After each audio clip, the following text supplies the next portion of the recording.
So today we will revise whole syllabus civics. First of all, to differentiate between Lok Sabha and Rajya Sabha.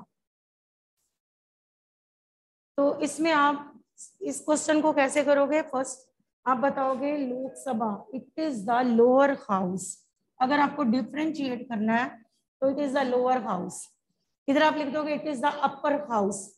Listen carefully. It is the lower house, it is the upper house. It is the house of people. नाम से ही clear है लोक. It is the house of people. It is the house of councils. People who are at the age of 25 or above can contest for Lok Sabha elections. People who are at the age of 25 or above can contest for Lok Sabha elections. People who are at the age of 30 or above can contest for Rajya Sabha elections. Next. Speaker is the head of Lok Sabha. Vice President is the chairman of the Rajya Sabha. 2 members are nominated by President. 2 members are nominated by President from Anglo-Indian community in Lok Sabha. How many members? 2 members. 2 members are nominated by President in Lok Sabha from Anglo-Indian community. Either 12 members are nominated by President from different fields such as math, science, literature, art. कुछ भी आप बता सकते हो. ठीक है. Next.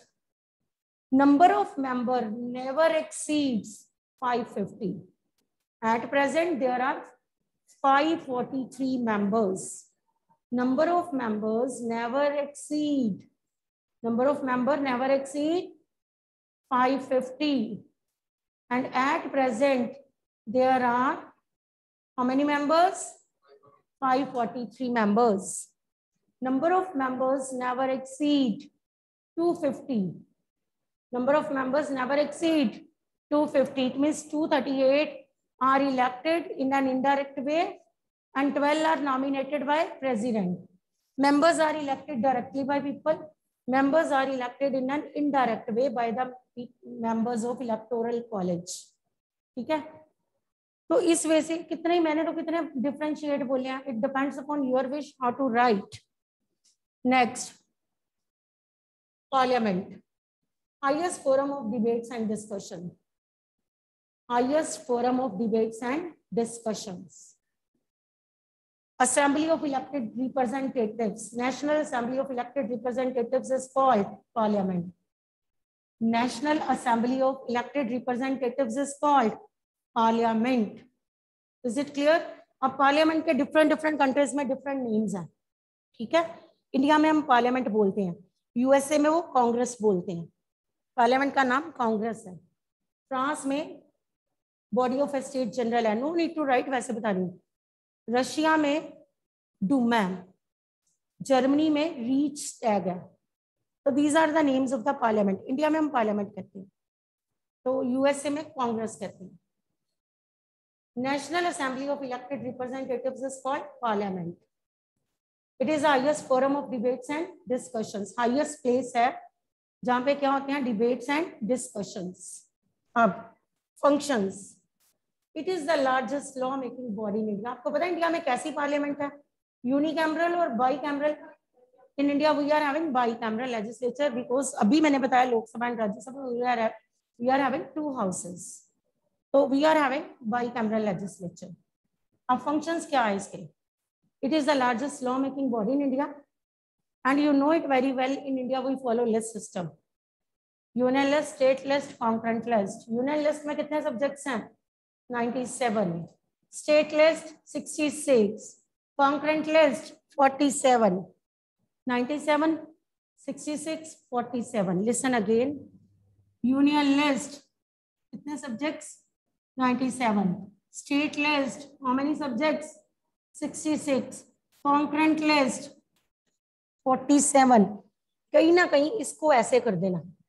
तो ये क्या बन गया 47, ये गलत नहीं होएगा ऐसे फिर, ठीक है 97, 66 and then 47 and residuary powers enjoyed by are enjoyed by, कौन करता है रेजिडुअरी पावर्स को enjoy? सेंट्रल गवर्नमेंट, ठीक है residuary powers are enjoyed by central government. तो ये है India, we are following this system. तो parliament is the largest law making body in India. आप ये भी बता सकते हो it enjoys residuary powers. Functions और पावर्स एक ही बात होती है, इट enjoys रेजिडुअरी पावर्स। अब अगर मैं पूछूं what do you mean by residuary powers, तो आपने कहना subjects which are not included in this system are known as residuary powers। तो वो कौन इंजॉय कर रहा है? पार्लियामेंट। तो हम पार्लियामेंट के फंक्शंस कर रहे हैं। फर्स्ट पहले मैंने ये बोला it is the largest law making body in India, it enjoys residuary powers. Next, it prepares annual budget, ठीक है it prepares annual budget, it controls the national finances of the country. Government cannot spend even a single penny without the permission of the parliament। Next आप बता सकते हो, it takes part in the elections of president and vice president। अगर prime minister लिख दिया तो number 0 मिलेगा line का, because prime minister is elected directly by people. President को हम लोग इलेक्ट नहीं करते। तो parliament take part in the elections of president and vice president। Next, it has full control over executive। Parliament has full control over executive if it passes vote of no confidence against council of ministers, then prime minister with his team has to resign immediately। Next, rule of law। In India, we follow rule of law. All are equal before law. There is no discrimination on the basis of caste, religion, language, color. From Prime Minister to an ordinary worker of the factory, both are equal before law। Is it clear? Rule of law. Rule of law means no discrimination, all are equal before law, equality before law, no discrimination on the basis of rich, caste, religion। जबकि ancient period में discrimination होता था, high cast के लोगों को punishments नहीं मिलती थी, 3 स्ट्रिक्ट। लो कास्ट वाले अगर कोई क्राइम करते थे तो strict punishments were given to them. British के पीरियड में भी रूल ऑफ लॉ नहीं था, ब्रिटिश अपने लोगों को पनिशमेंट्स नहीं देते थे और इंडियंस को स्ट्रिक्ट पनिशमेंट्स देते थे। तो रूल ऑफ लॉ कब आया इंडिया में? व्हेन इंडिया का कॉन्स्टिट्यूशन बना, when our constitution came into power, ठीक है। तो कॉन्स्टिट्यूशन इक्वालिटी लेके आया, all are equal before law, there is no discrimination on the basis of rich poor, ठीक है, और ऑन द बेसिस ऑफ आप कह सकते हो कास्ट, लैंग्वेज, रिलीजन, ऐसा कोई डिस्क्रिमिनेशन नहीं है। From prime minister to an ordinary worker of the factory, both are equal before law. Next, Constitution make India a sovereign country। So what sovereign? Sovereignty किसको कहते हैं? Totally independent। India is a totally independent country। Sovereign. What do you mean by sovereign? Sovereign means totally independent। Sovereign means, what do you mean by sovereign? Sovereign means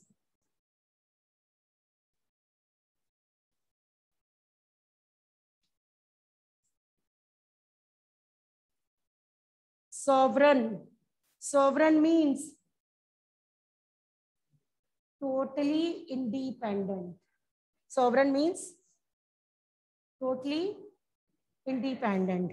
India is a sovereign country। Constitution make India a sovereign country because our country can frame its policies itself without depending upon others। Is it clear? India is a sovereign country। Sovereign India, it's totally independent. It can make its policies itself without depending upon others. Sovereign clear? Secular clear? Secular I have told you yesterday. Religion basis discrimination nahi hai. All religion are treated equally. Next, separation of power is clear. Constitution makes it clear which organ of the government has to do which work. For example, legislature make laws, executive implements those laws, and judiciary check whether the laws are properly followed by people or not and give punishments to the violator. So it means separation of power में आप बताओगे कि constitution make it clear which organ of the government has to do which work, तो there is separation of power. Organs में separation of power है, ठीक है. Parliamentary form of government we have done. So what is federalism? Two or more levels of government is called federal form of government. Two or more levels of government is called federal form of government. India is a federal country. आपको पता है India federal country है. क्यों India federal है? Because in India we have central government, state government and local government. India में central government भी है, state government भी है, लोकल गवर्नमेंट भी है. So India is a federal country. Constitution make India a federal country. Now what do you mean by federalism? Federalism means two or more levels of. Federalism means two or more levels of government. India is a federal country because in India we are having. अपने आप ही आप देखो India में central government है, prime minister Modi, state government है, chief minister captain Amarinder Singh, local government है हमारा deputy commissioner. तो India is a federal country because we are having 3 levels of government.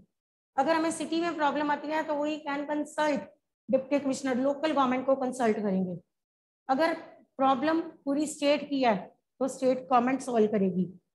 अगर प्रॉब्लम ज्यादा ही बड़ी है तो हु विल सॉल्व? 2-3 स्टेट्स की प्रॉब्लम है तो हु विल सॉल्व? सेंटर. फिर वो सेंटर का इशू है. तो it means in India we are having 3, हम कहते हैं 2 or more levels of government is called federal. तो यहाँ पे तो 3 levels हैं इंडिया में, सेंट्रल, स्टेट, लोकल. कई बार सेंट्रल गवर्नमेंट को यूनियन गवर्नमेंट भी कहा जाता है, तो वहां पे सेंट्रल ही है. Is it clear? सेंट्रल और यूनियन एक ही बात है. नेक्स्ट, अगर आपको पूछा जाए फीचर्स ऑफ इंडियन कॉन्स्टिट्यूशन, तो फीचर्स अभी मैंने बोले भी हैं कितने, और आप और भी ऐड कर सकते हो. It is the written and lengthiest constitution in the world. It is a bag of borrowing because our framers, क्यों bag of borrowing है? Our framers read the constitution of various countries and adopted the best features. It is written and lengthiest constitution. India के constitution के 448 articles हैं. How many articles? 448.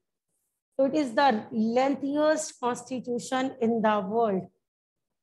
ठीक है. USA के कहते हैं सिर्फ 7 ही है, तो कहाँ 448 आर्टिकल्स. तो it is the lengthiest constitution in the world. फिर हम कहेंगे ये फीचर्स में हम ऐड करेंगे. It is bag of borrowing because our framers read the constitution of various countries while framing. हमारे फ्रेमर्स ने, फ्रेमर्स कौन? B.R. Ambedkar and his team. B.R. Ambedkar was the chairman of drafting committee ना. So B.R. Ambedkar with his team read the constitution of various countries, adopted the best features, and that's why we are saying it's a bag of borrowing. Next, it is partly rigid, partly flexible. थोड़ा सा rigid है, थोड़ा सा flexible भी है. ठीक है. Rigid इसलिए है कि changes cannot be made easily. Changes easily नहीं होते. It's not easy to make changes in the constitution, but changes can be made. Changes होते भी हैं. ये नहीं है कि बिल्कुल rigid ही है कि changes होने ही नहीं है. घर में दादी मम्मा बिल्कुल rigid हो जाए, changes according to the change of the society changes ही ना आए तो वो rigidity हो जाएगी फैमिली में. आपके दादी मम्मा भी according to the changes, जैसे सोसाइटी में changes आएंगे उनमें भी changes आए हैं. तो ये सब कॉन्स्टिट्यूशन भी वैसा ही है. According to the need of time वो कहते हैं चेंजेस होंगे.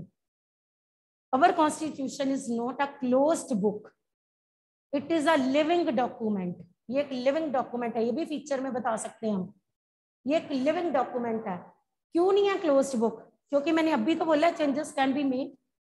जिस चीज में चेंजेस हो रहे हैं, ये सोशल की बुक है, इसको आप पढ़ रहे हो तो ये ओपन है।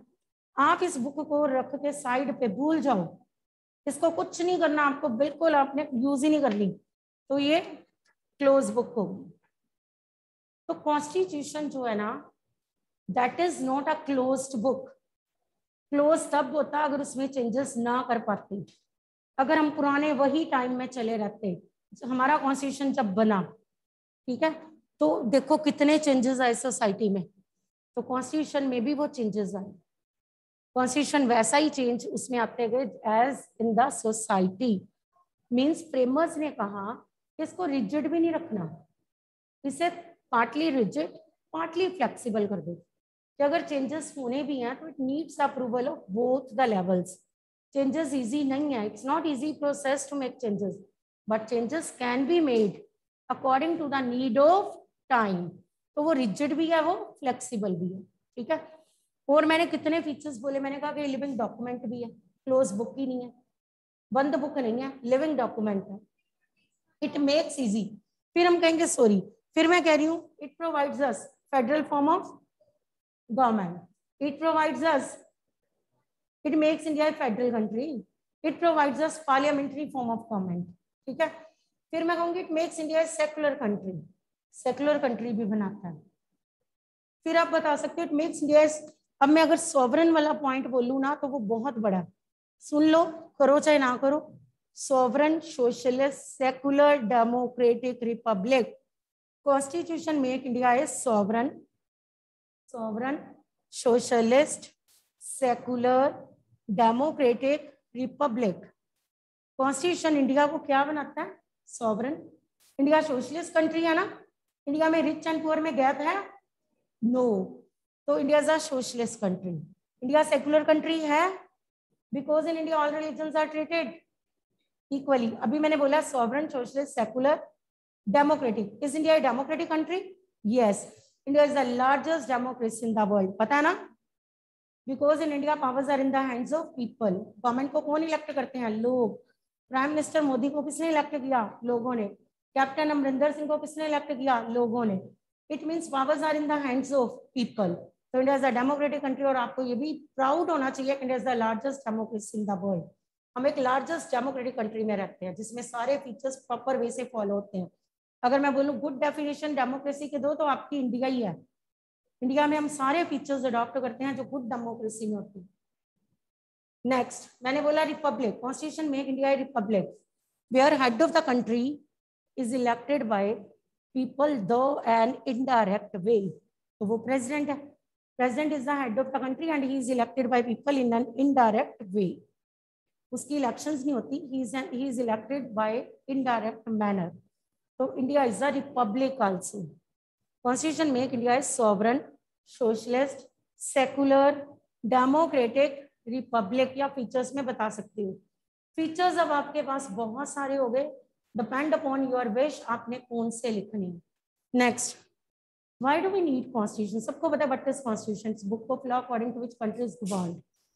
Why do we need constitution? क्यों चाहिए हमें कॉन्स्टिट्यूशन?